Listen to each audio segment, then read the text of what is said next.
All right, everyone. Well, the title of this post-lunch session is Rethinking Europe. We heard earlier today about the military challenges facing Europe and NATO from Russia. We're going to talk now about other challenges, the challenges of political integration, Brexit being front and center, the migration crisis and the challenge posed by that, including the security dimensions, and also the financial challenges of the Eurozone, just to name a few. We're very pleased to have moderating this discussion Matthew Kaminski. Matthew Kaminski is the executive editor of Politico Europe. Prior to joining Politico in January of 2015, Matt was a member of the Wall Street Journal's editorial board in New York.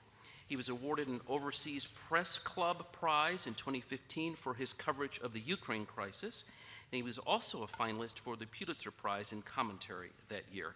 Please join me in welcoming Matthew and this terrific panel to talk about Rethinking Europe.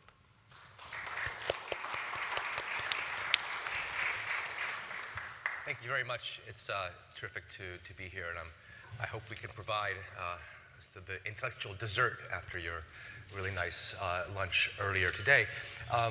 For many years when I was based here and in New York, especially the last 6 years, there was a feeling in Washington and in some ways here that Europe was done, that we were pivoting to Asia. Europe was a nice museum, a good place to go on vacation, but really nothing we had to worry about anymore. And when we even started talking about starting our venture with Politico in Brussels and in Europe, people were saying, but it's so boring. It's so boring in Europe and in Brussels, and that was a sentiment heard here and in the US. Well, it's certainly not boring. I think that is fair to say about what has been happening in Europe for the last year. The issue of migration, the Greek crisis, it's on and on. You had the terrorist attacks in Paris and Brussels. And with President Obama in London today, he's just jumped right in the middle of a very divisive debate on Britain's role in Europe. So it's a pretty exciting times, and I'm really glad to have this panel and three very different perspectives. And I want to begin this conversation, a broader conversation about rethinking Europe, with the perspective of the most important country in Europe. I think that is a statement no one would challenge. For many years after the end of the Cold War, we talked about the Franco-German partnership. It is clearly now Germany's Europe. Germany is the leader of this continent. And we have here the German ambassador to the UK, Peter Ammon, who was also, before he came to London, was the ambassador in Washington. So he knows the US debate on Europe very well too. And I wonder, maybe I could start from that perspective. Looking from, as you saw Europe from Washington and as you are seeing it now from London, what should Americans and American policymakers, American candidates be worried about in Europe? What should be the focus of our thinking about the rethinking of this continent? Well, first of all, we are trying not to be boring. But you're doing very well. Let me say that what your intro really made my blood pressure rise a little bit, because usually when people try to put a pedestal here and say country X is here and country Y is there, usually something horrible comes out of this conversation. So we are all working together and trying to solve very serious problems. Secondly, of course, from my old American perspective, I would say Europe, with 500 million people and the largest economic space in the world, don't forget that, Europe is a partner America will need, as Europe will continue to need America. And I just see the picture of George IV up there. He certainly knew that America was important.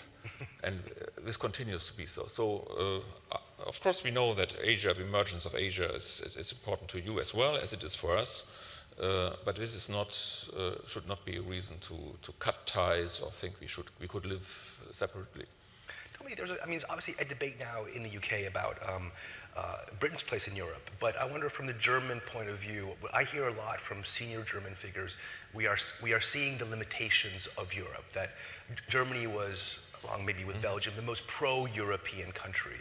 Is Germany questioning the value of Europe, or is there a form of new realism about the kinds of solutions that Europe can provide to its own problems?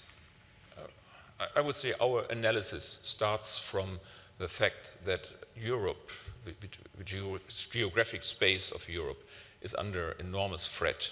We happen to have a bad location. It's location, location, location, and we are close to an arc of instability which goes from North Africa to the Eastern Mediterranean up to Georgia, Crimea, the Caucasus. This is an arc of instability, and I'm afraid that this instability will be there for a long time. It's not. I hope that we will see a military defeat of ISIS in reasonable time, but even after that, like in the old saga of the Hydra, the old Greek saga of the Hydra, more ugly heads will emerge from this arc of instability. And so we as Europe will have to address this, and of course we cannot do it alone, and we should not do it alone. We should do it as Europe, and we should do it as a transatlantic community, because in today's world, geographic distance will not protect you from anything. Are we asking too much of Europe? I think Europe is in a very strange situation. I think we are really rethinking ourselves.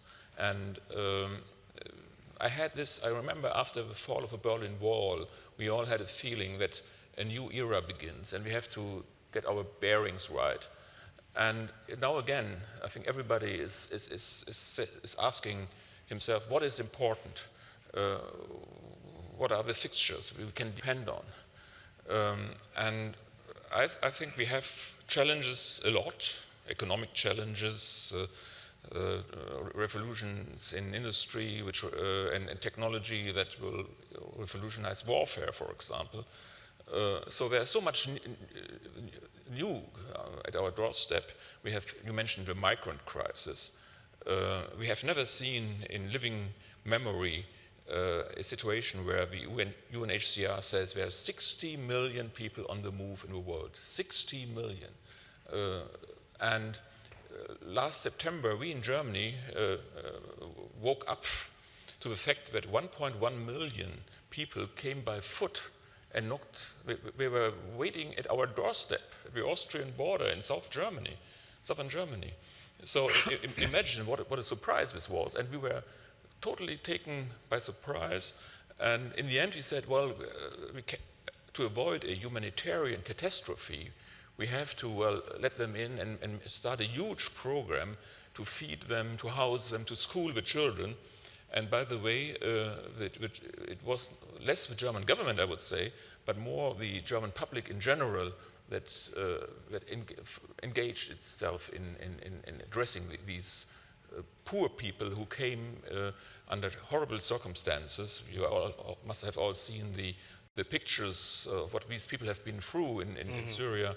And of course, what helped was many Germans have in their family a memory of what it is to be a refugee, because we had 12 million German refugees after the Second World War. So many have grandfathers, grandmothers who told them how it was. And so people were more willing to go out of their way and help these people.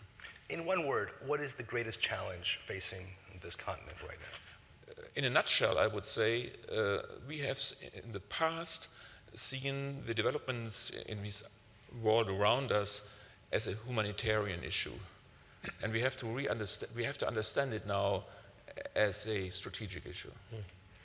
I think this is actually a very good pivot to bring in Rob Wainwright, who is the executive director of Europol, which pulls together police and intelligence forces across Europe. We've had 2 major terrorist attacks in Europe in the past 5 months. And I remember in an interview that you in fact gave to my publication soon after the Paris attacks, you said there is a black hole of information in Europe about, well, tell us what you meant by that and what is being done to address that black hole, to close it or to... Well, the context is that these events in Paris and Brussels and the migration crisis are also forcing a rethink in Europe on security. And that's the context. And it's important to understand there's no real history or tradition in the EU for that, because security, and national security especially, is the sole responsibility of member states. So the institutional architecture and strategic interests of the EU haven't historically been governed in this area. And these events have been a wake-up call and have forced, therefore, a great appreciation of the need for what the Commission called this week the need for a security union. Whether or not we'll go as far as that remains to be seen, but it's essentially driven by the growing internationalized elements of the security problems that we face, by the fact that there are international networks of terrorists, European actors drawn from most European countries, working in a way and working on the internet which clearly requires a transnational response, from the fact that according to the work at Europol last year, 90% of all the migrants that arrived in Europe were facilitated on their way by a criminal organization. It places serious crime, people smugglers, at the very heart of the problem, and requires an institutionalized response, which depends especially, Matthew, on more effective information sharing. And in such a complex environment where the threat from ISIS suddenly became much more prominent and aggressive in the late of last year, in the context of those flows of people that were 5 times the amounts the year before, we weren't ready for that because of the institutionalized fabric of the EU not yet operating the way that we wanted. So unfortunately, the information sharing hasn't been good enough until now. It's got a lot better on terrorism since these terrible attacks. But there are complexities here that we are in the middle of addressing that are enormous in scale, about ensuring that we can make little-known connections, non-obvious connections between terrorism and organized crime, between the enormous amounts of data that is available at the national and EU level that is not yet institutionalized in a centralized way. And that's what Europol partly is seeking to address right now. More than anything else, is a political and cultural challenge. Do we have the political appetite now in Europe to have a stronger, more together response on security? Do we have the cultural instinct within our intelligence services especially to share non-obvious data connections with non-obvious partners as well? And that's exactly the process of evolution we're going through at the moment.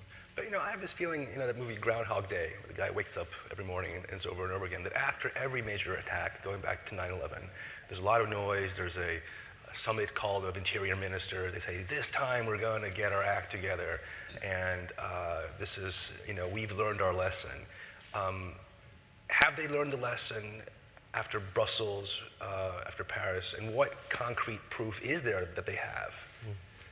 Well, I think, after those 2 attacks, we've created meaningful new capabilities. And the European Counterterrorism Center at Europol that connects 32 national agencies, exchanging data, helping already, by the way, to identify other members of the terrorist network that were responsible for Brussels and Paris attacks, working institutionally with the United States as well to complement the work that has obviously been done on bilateral channels as well, and a whole raft of other measures which Gilles de Kerchove was talking about a bit earlier today. So there is clearly progress, but progress within the political constraints that I've talked about, progress in a political environment in which we should be very careful about not equating the United States of America and their response since 9/11 with what is happening in what isn't the United States of Europe.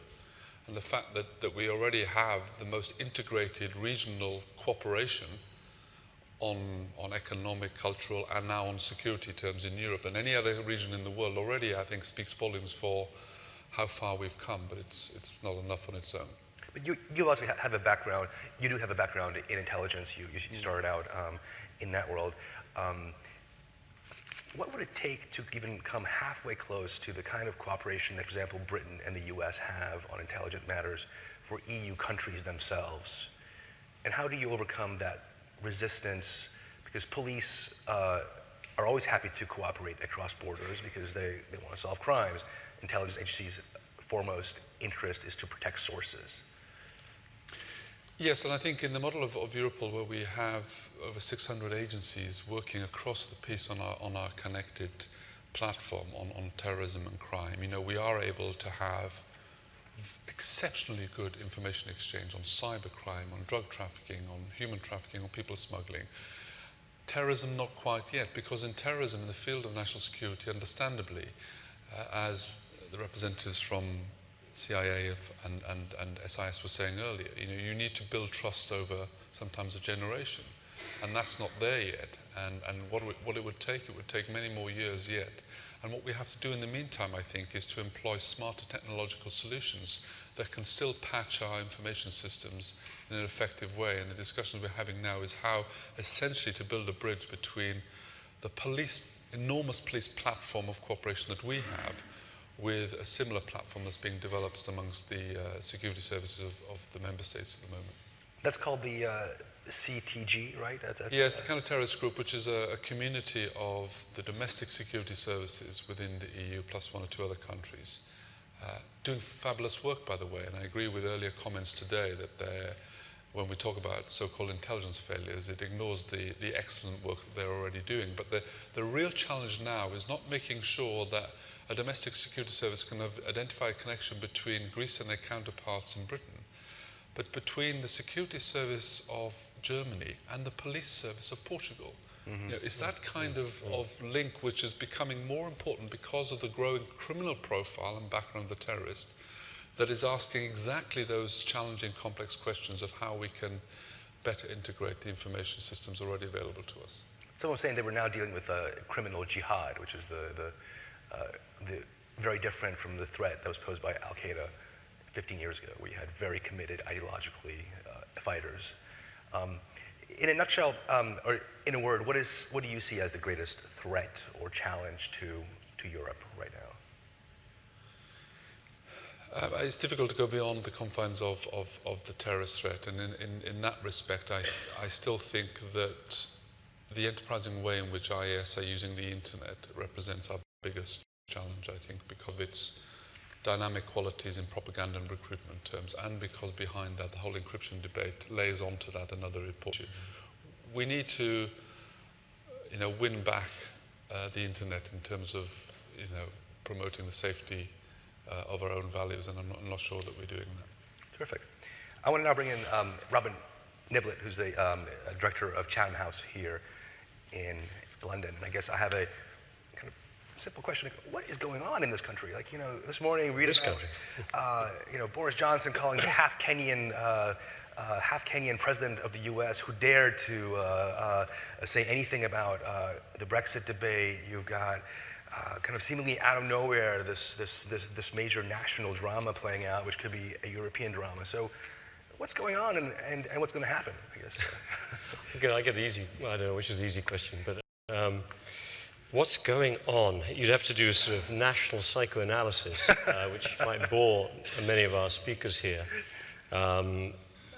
What is going on specifically now is a Britain that has never been entirely comfortable with being a member of the European Union, that at best has been coined by various authors as a reluctant member, a country that when it's emotional about Europe is emotional about how it does not want to be involved, and when it does want to be involved has to be pragmatic. Mm-hmm. It's a country of this sort being given a choice to decide if it wants to remain part of, as Peter Ammon I think was saying earlier, one of the most integrated forms of international cooperation, at a moment when people's least trust governments and authority. So if you could not pick a worse time to hold such a referendum in a way where publics do not trust the leaders who are communicating to them what they perceive to be the national interest, whether those arguing leave or remain. Mm-hmm. I don't think the public trust either.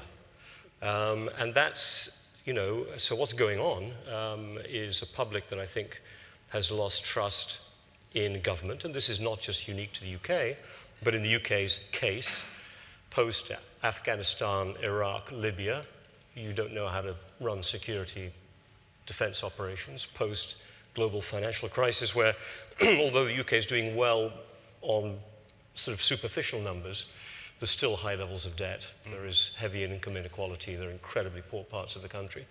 And a thing that one should not discount, I think a loss of trust in the government that goes right back to the immigration wave that the UK experienced back in 2005 after the first enlargement, where governments completely misread the impact of Britain not taking its 7-year derogation on not having to take movement of labour, and where politicians famously estimated 20,000 or so immigrants coming in and had 1 million over the space of a year and a half. Those elements of loss of trust, which in many ways have been tied together now with Europe, are standing out here. There's some Conservative Party internecine stuff going on here. I think if it weren't for a moment where David Cameron felt the Conservative Party was particularly weak back in 2011-12, economy not growing, rise of UKIP, inside a coalition government, with the economy not growing, not being sure what he would run the next campaign on in 2015, I think there was a tactical decision taken to use the referendum and use Europe in a way he hadn't planned to in 2010 when he took power. So, now it's not all about us, as we've been hearing here as well. Europe, belonging to Europe right now, can be questioned. What does it do for you? The main area of European integration is around the Eurozone. UK is not a member of the Eurozone. We've just heard of the difficulties and the problems of police cooperation and so on. The UK, by being outside the Schengen Agreement, kind of thinks of itself, at a popular level at least, as being separate and apart. So here you are with 40 years after the last referendum, an EU that has changed beyond recognition, that's now 28 member states as opposed to the 9 that it became then, that has a Eurozone as a core which Britain is outside of, that has a region in flames. And you can see why people, given the chance, get pretty emotional about the debate. And it's a very emotional debate. How much of it is really about Europe? How much of it is about sort of this new English nationalism that the people talk about here? And what do you think is going to decide this at the end of the day? English nationalism. I mean, there is, if you look at the polling, more English than Scottish, Welsh. Northern Ireland, I think, is a bit more mixed. I don't know the polling well enough there. Maybe other British colleagues here would know. Would show you that England is the more sceptical within the United Kingdom. But as I said, I don't think English nationalism is driving this anti-EU feeling. I think it's, for the reason I just described, a much broader phenomenon. As to how this is going to play out, which I think was the second part of your question, was certainly your first question. I was saying to, I think it was Mark Urban earlier on, my gut tells me there's probably at least a 10 to 15% majority of Brits who would rather remain than leave. But I'm not sure that differential will vote. And this is why we're all looking at these polling numbers where the telephone polls have it 50-50, but the online polls have it 50-50. The telephone polls have it, with a 6% majority of Remain. The in-person polls have an even higher percentage to Remain. So there's then all sorts of ways interpreting those particular numbers. I think the weight of evidence, let's just give a little feel for this week. This week feels to many people a bit like a pivotal week. The weight of evidence is starting to build up in the Remain case. The weight of international leadership arguing to Remain, not just people like Barack Obama, but leaders of the Commonwealth, who are meant to be one of the alternatives, are starting to come forward. And when Michael Gove, one of the leading lights of the campaign, says that Britain can be in the same comfortable position as Ukraine and Albania as the alternative, I have to say you start to wonder whether some of the wheels are coming off. Now, the wheels may come off and it may not affect anything. You've got primaries going on in the US, or your US colleagues here. It doesn't matter what Trump says. He keeps winning US primaries. Rational people say, this makes no sense. So logic may not win out, and the idea that the British are pragmatic, so we don't have to worry, is a bit like saying the British were unemotional before Princess Diana's death. Right. And then when she passed away, everyone went, oh, hold on, this isn't the Britain I thought I knew. And maybe we're not as pragmatic as we used to be either. Imagine for us a Europe without Britain. A Europe without, well, an EU without Britain, because it certainly wouldn't be a Europe without Britain. Let me just say one thing. I mean, an EU without Britain would be would be an EU upon which Britain would be obsessed and focused. The UK would spend more time focused on the EU outside the EU than inside the EU. I mean, not only in the transition period of having to negotiate, the deals and so on, but beyond that. Ultimately, regulations, whatever deal we come up with, the regulations would be being made there that would affect British products, services, competitiveness across all sectors, because we would not have a seat at rulemaking. So the UK's, GCHQ probably have to move some of its satellites from Moscow and bring them back over the Belle Aimant or something like that building and try to have a listen in and find out what's going on. Or rely on our brilliant diplomats to do the job over cups of coffee and so on. But without being too facetious about it, the question is what would be going on if the UK wasn't at the table? I think there's two scenarios. Neither of them are ideal. One is one in which EU members decide they have to prove this does not matter, and that the UK leaving is not going to stop the project, the need, the process of further integration, and therefore an acceleration of integration, but at precisely the point that the more populist parties, which have been rising across Europe in parallel with UKIP, would then challenge that response. So you'd end up with a much more conflicted domestic politics within all EU member states. This idea that it might become a more protectionist Europe, I don't know. The council voting weight is quite interesting without the UK in there.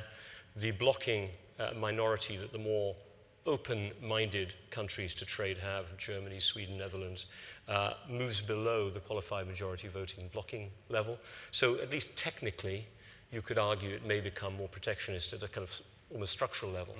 I think that, I don't want to I'm not going to underplay or overplay the Putin line that he'd be the one leader rubbing his hands with glee, but I think it provides a lot more space for countries outside the European Union that, as we heard in the first panel, see the EU as a threat. It gives them a lot more room to maneuver. So the United States, I think, would have to double down on the EU. Maybe it would be do TTIP without the UK, if Germany and other member states would accept it, which they might not. Right. I could go on. There are so many scenarios. Yes, Rob Wainwright, June 24th, Britain votes out. What does it mean for you, I guess personally, can you keep your job? But my bigger question is, what does it mean for your ability to do what you're trying to do on the security front? Well, this is not about me. No, there's a transitional arrangement. It's important to understand that there's a transitional arrangement in which thousands of civil servants working in Brussels from the UK would find some breathing space before maybe having to return. And my contract would be up over that transition period anyway, so I have no conflicted interest in saying these remarks, and that is that I think for security, the security effects on Britain would be damaging on June the 24th in that respect, in the sense that the UK would be disengaging itself from this far more elaborate set of cooperation instruments that we've built in the last 10 years, precisely because of the growing international element of the threats that we've been talking about. There are systems like the Schengen Information System the UK has access to now, with the largest security database in Europe, 64 million alerts, which allows UK border officials to identify the persons coming in if he's a Swedish sex offender or a Dutch murder suspect, access to which the UK would not have in that case, and on counter-terrorism, although the relationship within the intelligence community and the Americans are also highly important. The EU systems in that area become steadily vital as well. So I think there are some serious security doubts which would be mitigated in part by the negotiation of some partial access afterwards. But there's at least a lot of doubt about how that negotiation would end up looking like and how long it would take. Let me make one other remark. It's also bad news for the rest of Europe in terms of security cooperation. At Europol, 40% of our operational casework has a British dimension, either because the Brits are directly involved or the suspect somehow has a link to the UK. Almost half of our work. Now you take that away, that's a huge dislocating effect also for other member states. And I think we would risk weakening, therefore, the police and intelligence cooperation in Europe at precisely the wrong time because of the threats that we're facing. Just one quick comment on this, because I think Rob made such an important point. The thing that gets missed entirely in the debate here, because it's difficult to talk about, is this difference between cooperation and integration. As I hear it, Rob, what you hear many of those arguing for leave saying is, we can carry on cooperating. Nothing will stop Britain from cooperating with other countries. But the thing is, if you're going to have access to this kind of confidential information, and if you're going to be acting upon it in judicial cases or even in terms of sharing that information across other agencies within your national jurisdiction, you need a legal framework. And it's this point of pointing out where having a legal framework is in each country's benefit and where cooperation is sufficient is the bit that seems to be missing. It's a kind of all or nothing debate. Either Britain is sovereign over everything and just cooperates where it needs to, or you're just sucked into, lost all your sovereignty in a legal structure where your courts have no authority, and it ain't that simple. I want to open the floor to questions, but I want to ask one of the ambassadors before I do that. But please think of your questions, and we'll get to them in a second. Ambassador, Robin played psychologist for his own country, and I wonder if you might do a bit of analysis of the German psyche of how does Germany think about leadership in Europe these days? You've gone obviously through a long process after the war, reluctant, slowly normalized, the first deployment in Kosovo militarily. Clearly now Angela Merkel is the paramount leader of the continent. Where is the German head on leadership and on Europe? Well, traditionally, this is a very difficult question for us. And we know that, and I think it has been in our DNA, in German diplomacy's DNA for the last decades, that when we want to move things forward, when in Europe, for example, we can never do it alone, but we have to win allies, and in particular win the smaller countries, the Benelux countries, for example. We have to woo them. We have to try to win their hearts, and having all this baggage of the war, of which we are very aware. This is a lengthy process, and now slowly I discover that I'm now for almost 40 years in this business, that people really, new generations in our neighborhood, we offer us trust. I'm quite surprised. There's a difference. I was posted here to London 30 years ago, and I remember it was totally different. We were totally different received as German diplomats here than we are now. And so I can see a difference, and we want to work with this advanced trust. But we will be very careful not to lose it. So, of course, we will try to be leaders when we have ideas what we shall do, and we have just heard that we shall intensify our cooperation among police forces and intelligence agencies. And there are projects. The Purim Agreement, nobody has heard of this, but this is an agreement which is just about to develop and which will intensify the cooperation between police agencies across Europe.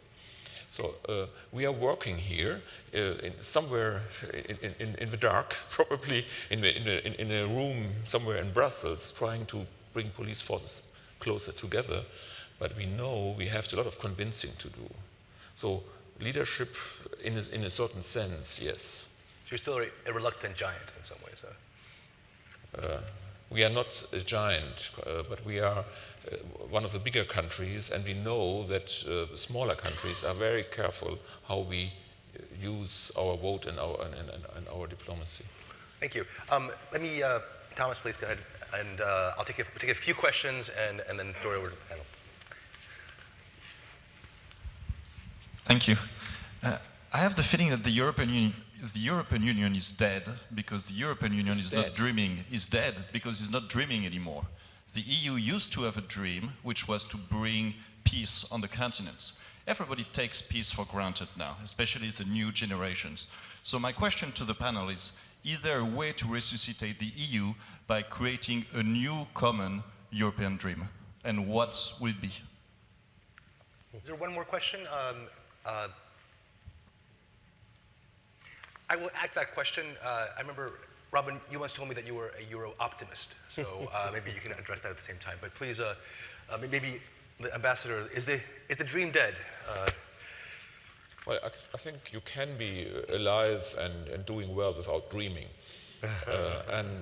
Of course, Europe is challenged on many fronts, and we have a lot of work to do. We have to intensify the outer frontiers of Europe must be better controlled. This is practical work. It's not a dream you would dream and then wake up smiling. So this is hard work. It's hard to negotiate because it has to do with sovereignty and money and difficult questions. So we have to do a lot of work. We have to find ways to address this threat which emanates from the unstable area on which we border, and we have to be creative. How do we, for example, create a counter-narrative to ISIS? This is maybe you need a lot of imagination for this. We've seen that false rumors on the internet can make millions of people move physically by their feet across the Balkans. If there's a false rumor on the internet, how do we address it? Are there technical ways to address the channels of communication? We know that we can always try to avoid and create a new website and so on, but is there something we can do here technically? So there's so much work to do. It's not something I would say we should do while dreaming. You have to be awake and hardworking, sweating probably. Well, actually, I want to follow on because I agree very much with the points Peter just made. I think the EU, let me be British about it now, the EU has got itself into trouble because it dreamed too much. It dreamed without creating. It created fair weather institutions, as I've called them in the past. You create a Schengen agreement and open up borders, and this is the meaning of Europe, and you have no external border.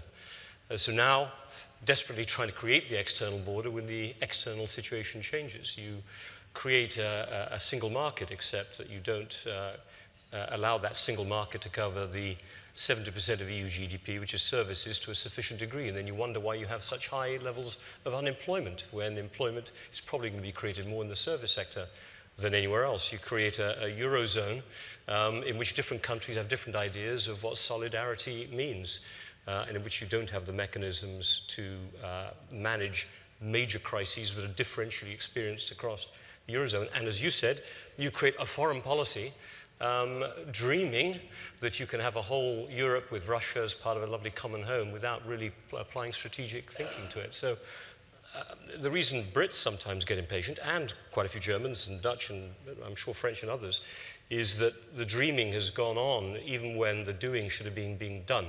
So the hard work element, which is not very dreamy, I'm afraid, is important. But I think people are looking for governments that are efficient and capable of delivering, not dreaming at the moment. So I'm very much on that. On optimistic, two last comments. I mean, it is all relative. I get, bored or annoyed when it's always, well, the problems with Europe. But, you tell me the other parts of the world you'd like to live in or that are doing so well.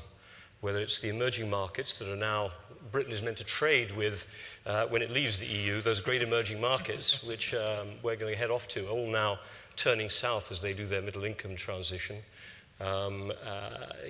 China, which is heading to a difficult period, the United States, which has got its own problems with political legitimacy and equality and inclusivity and so on. Europe, great companies, everyone wants to live here, good style of life, rule of law, health, environment. I'm very optimistic about Europe if we do a little less dreaming and a bit more doing. And my one challenge But I would add to the list is integration. You cannot take this many people in without knowing how to integrate them into labor markets and societies. I would put that at the top of my list of challenges for Europe. We're having an election in the US, obviously. What would you want to see, what kind of role should the next president play in Europe? The Cold War, the US was a paramount leader, obviously. Under President Obama, there's been a sense of disengagement from Europe, the famous pivot, of course. What should the US role be in Europe? Is America a European power? Or should we even rethink the American position here? You ask me? Sure. I think it's fairly obvious. Just look around the world and look who's sharing your ideas, your values, the way you want to live. Who comes closest to your American ideas? And you will find it's Europe. Of course, it's not up to me to express any wishes here, but you said that America was turning towards Asia. The worst I could imagine would be in America, which is totally turning inward. And this reminds me a bit of some people here who think that Britain turning inward would be a perfect place because it's protected by the English Channel. It's 20 miles wide, and the Atlantic Ocean is 3,000 miles. A bit more than 20 years. Yeah. So in America, the argument is a bit better, but it's not really good because in today's world, you've seen this in California and with a terrorist attack just recently. Geographical distance will not protect you. Not in today's world. You have to find cooperative structures where you work with those who will share your views, your values, and you have to find partners. That's the lesson we Germans learned in Europe. We have to find partners. I definitely think the US is a European power. So long as European countries rely on the United States at the existential level for their security, which we do through NATO, and certainly in the environment where Russia is so undecided about its future and sees a lot of the rest of Europe as a threat. All of the historical linkages, and America learning the hard way through the 20th century that coming in late is the worst time to come in and being early is better. Hence, I think some of Obama's interventions today and yesterday makes it a power. And ultimately, we do share the values. I mean, we're careful because we have things about death penalty and, there are differences in the value space, but ultimately how we want to live and the kind of rules under which we want to live, the respect of the rights of the individual are uniquely shared almost at the moment or implemented across the Atlantic. So. What I've noticed, let me just say, what I noticed actually is that in the last 5 years especially, an acceleration of US involvement with Europe on security matters, almost more internationalist in their behavior than some of our member states. And on police cooperation, the involvement of the agencies from Department of Homeland Security and the Department of Justice significantly increased to a point now where it's very close exchange of information and expertise. And that, by the way, whilst the special relationship between the United Kingdom and the United States is still perfectly well preserved as well, the US understands that its interests are served in a number of directions at the same time. So the US understands the security importance, I think, of working in a constructive way with the European Union, and I'm sure that will continue. Terrific. Well, please, one last question back there, and then we'll...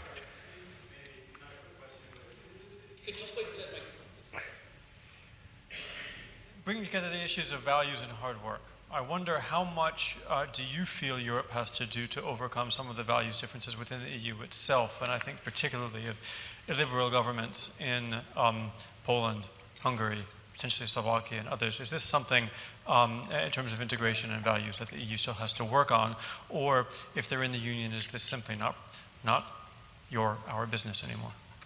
I didn't really get it. Did you get it? The question is the challenge, is the, what's happening in Hungary and Poland, the kind of rejection of liberal democracy, is that a threat to the EU itself? And can the EU itself impose a certain set of values on its members anymore? Well, Who wants to go first? I mean, difficult to answer that question. It's aimed at the politician, of course, but from my experience of giving evidence multiple times to the European Parliament, the breadth of political opinion and interest on display there is much wider and broader, more diverse than I see in any national parliament. So it's already a melting pot, I think, of different values and ideas. In the security environment, I think what has been one challenge for us right now is trying to find the right balance between privacy and security, and that's really important in terms of the internet especially. It's also important on data sharing. One asked after the attacks in Paris and Brussels why it is that we could have so many information systems in the EU that weren't connected in a centralized way. Whose mistake was that? It wasn't a mistake. It was the conscious decision of our lawmakers in the EU not to create a so-called police superstate that would have that access, because data privacy interests on that issue trumped security. That dynamic has changed, or is changing, but I think even in the security world there are different values at play. That's the functioning of a democracy, isn't it? I don't want to dodge the question. I mean, I think there's a responsibility for the majority of EU governments and EU institutions to stick by the rules they've said that come with being a member of the EU. If they are a free press, if they are the rule of law, if they are separation of powers, the kind of Copenhagen criteria as they're broadly laid out during the enlargement process, going back on those would be devastating for the EU. It's difficult now because we're in a period of as I was describing earlier, a loss of trust in governments. And in many cases, a loss of trust in the governments being able to deliver economic opportunity. If you're not doing that, there's room for more extreme positions to come through. So you can't simply force values if you're not delivering outcomes at the same time. So it's a difficult period, but I would say absolutely you've got to stick with it. And the majority view is still for the values that are espoused across the majority of the countries. So our protocol here is that the ambassador will have the last word and can also say he doesn't want to have the last word, and then we're going to close. So. Well, trying to find an answer to that very difficult question, I think it's a matter of degree. We don't, of course, nobody wants Brussels to be a nanny that somehow supervises the political processes in the member states, and it should not do that. It's only when it comes to the borders of this concept, when fundamental values like freedom of press and other very fundamental things are at stake, then in the treaty, European treaties, you find instruments how you could convey your grave concerns. And we have seen this, when was it, 15 years ago or so, when in Austria a right-wing party took power. Mm-hmm. So they were excluded from certain council meetings and certain decision-making processes. So this changes, and of course all European states member states have their own vivid democratic process. So you will have, one day you will have a right-wing party when the pendulum swings back. I wouldn't say this is a reason to cry wolf, but we have to deal with the situation, and according we have to find a measured approach here. Being careful, I would say, be careful with Europe. That's my advice. Handle with care. Well, thank you so much. Please join me in thanking this panel, and it's been a terrific conversation. Thank you.